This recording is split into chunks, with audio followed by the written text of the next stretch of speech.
শ্রদ্ধা ও ভালোবাসা নিবেদন করছি আমার শ্রদ্ধেয় গুণীজন শিল্পী ও সাহিত্যিকবৃন্দ।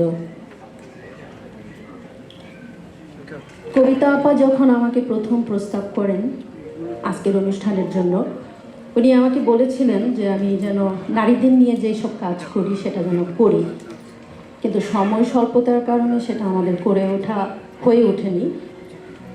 কিন্তু দুর্ভাগ্যবশত আজকে মুরাদনগরের একটি নারীর সাথে সেরকমই একটা বাজে ঘটনা ঘটেছে, যেটা আমাকে খুব ব্যথিত করেছে।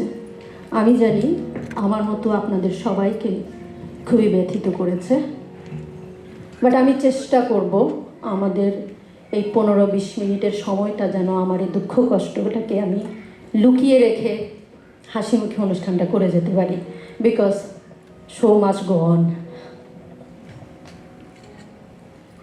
অপসরার 2 বছর আগে একটা গান মুক্তি পেয়েছিল, যেটা স্বপন ভাই একটু আগে বলল। স্বপন ভাই একটুখানি আমি কারেক্ট করছি, গানটি লিখা এবং সুর করা ছিল আমার। ওখানে শিমুল মোস্তফা আমাদের 21শে পদকপ্রাপ্ত শিল্পী, উনি অপসরার সাথে কবিতায় কণ্ঠ দিয়েছেন। অপসরা শুরু করো।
পাঁজর ভরে ফুল তুলে রেখেছি, তুমি কেন বৃষ্টি হয়ে ভিজতে এলে?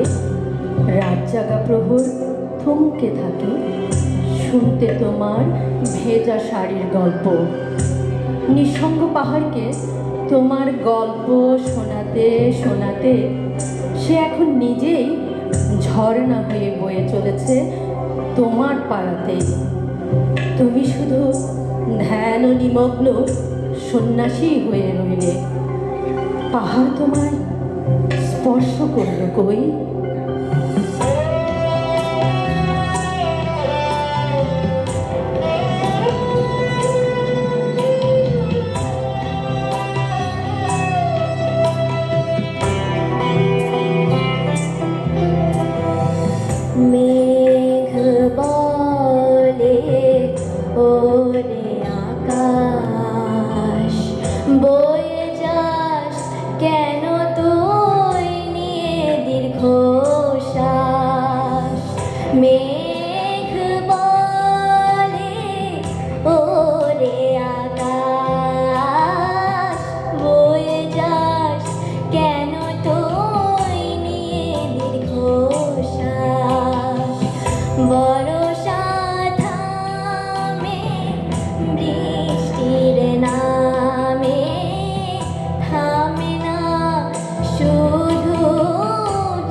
আচ্ছা, এবার একটু আড্ডায় যাই। হ্যাঁ, যেহেতু আমাদের প্রিয় লেখক, কবিতা আপা, শিল্পীরা, প্রথম আলোর পরিবার সবাই সামনে বসা, আমার একটি প্রশ্ন হলো, নারী কবিরা যখন প্রেম বা বিরহের গল্প বা কবিতা লিখি আমরা, তখন আমাদের পুরুষ কবিদের চাইতে বেশি প্রতিকূলতার সম্মুখীন হতে হয়।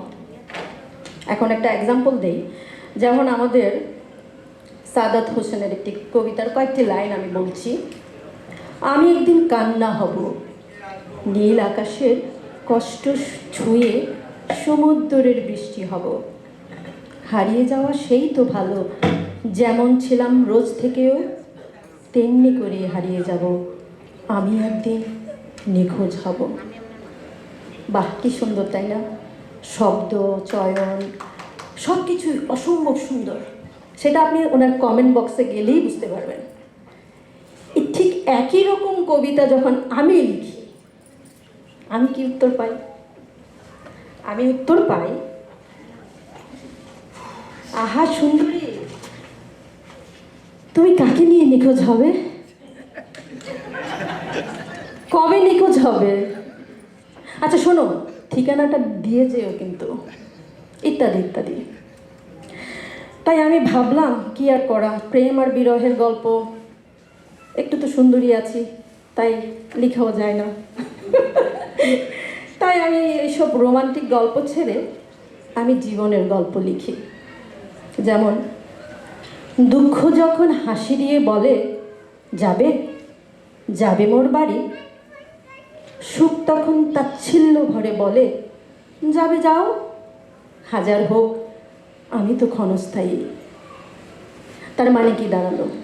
তার মানে দাঁড়ালো, নারীরা শুধু জীবনের গল্প বলে, প্রেমে পড়া আমাদের কবিতাতেও বারণ। আচ্ছা যাই, এবার অপ্সরার দ্বিতীয় গানটি শুনি। এই গানটি আপনাদেরকে অপ্সরা, শুধু আমি, আপনি, আমাদের মা বাবারাও বিটিভিতে বসে বসে শুনেছিলাম। ঠিক সেরকমই একটি গান আপনাদের স্মৃতিতে, সুন্দর একটি স্মৃতিতে ফিরিয়ে নিয়ে যাবে। গানটির কথা মুকুল চৌধুরীর, কণ্ঠে ছিলেন শ্রদ্ধেয় শাহনাজ রহমতুল্লাহ। মনে রাঙিনা ঝরা ফুলে সাজানো, শুধু তাই মালা গাঁথিতে মনো চায়, লাগে দোল বনানী কৃষ্ণ চূড়ায় খোলা জানা,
অপ্সরা যখন সেরা কণ্ঠে ছিল তখন রুনা লায়লা ম্যামকে দেখেই সে সেরা কণ্ঠে গিয়েছিল, কারণ তার খুব প্রিয় ছিল সামহাও, কেন আমি জানি না। তো ম্যাডাম ওকে খুব খুব খুব স্নেহ দিয়েছেন।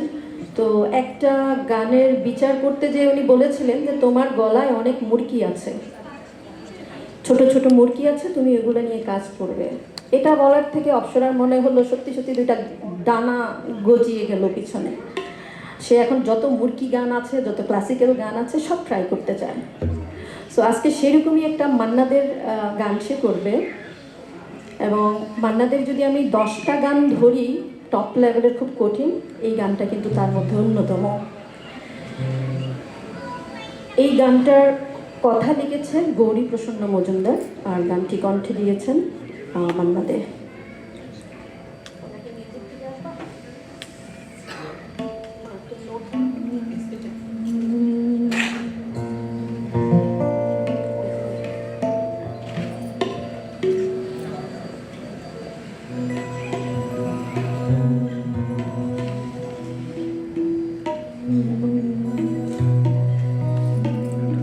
আমি যে জলসা ঘরে বেলোয়ারি ঝাড়, আমি যে জলসা ঘরে বেলোয়ারি ঝাড়, আমি যে জলসা ঘরে নিশি ফুরালে কেহ যায় না আমার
শব্দে ও গানের ছন্দে। উড়ে যাক শক্তিশালী ড্রোন বা বারুদ ভর্তি কামান, মানুষ মানুষকেই ভালোবাসুক। হিংসা ঘৃণারা পরাজিত হোক ভালোবাসার ফাঁদ পাতা ভুবনে। প্রিয় কবিতা আপাকে অনেক ধন্যবাদ আমাদেরকে সুন্দর আয়োজনে সম্পৃক্ত করার জন্য। সাথে সব মিউজিশিয়ান, পাপ্পু ভাই, সৌরভ, শুভ্র, জামিল ভাই, বিগ থ্যাংক ইউ অলওয়েজ। অপসরার খুব বড় সাপোর্টার জামিল ভাইকে ধন্যবাদ। স্বপন ভাই আর লিপি আপা অনেক ধন্যবাদ। ধন্যবাদ সবাইকে। আপনারা সবাই ভালোবাসবেন, আমাদের দেশের জন্য প্রার্থনা করবেন, দেশকে ভালোবাসবেন। ধন্যবাদ। ধন্যবাদ।